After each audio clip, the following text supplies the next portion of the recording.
Infertility ಈಗ ಒಂದು ಅತ್ಯಂತ ದೊಡ್ಡ ಸಮಸ್ಯೆಯಾಗಿದೆ.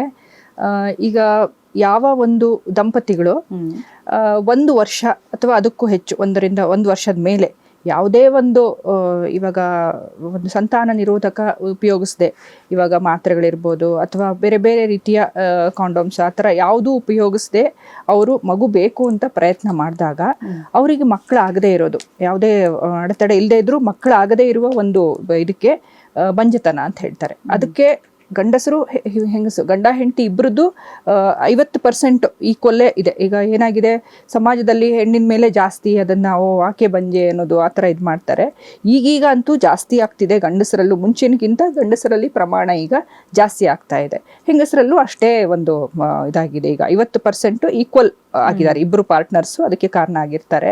ಹಿಂದಿಗಿಂತ ಈಗ ಪರ್ಸೆಂಟೇಜ್ ಆಫ್ ಇನ್ಫರ್ಟಿಲಿಟಿ ಜಾಸ್ತಿ ಆಗ್ತಾ ಇದೆ. ಅದರಲ್ಲೂ ನಗರ ಪ್ರದೇಶಗಳಲ್ಲಿ ಹೆಚ್ಚು, ಹಳ್ಳಿಗಳಲ್ಲಿ ಕಡಿಮೆ.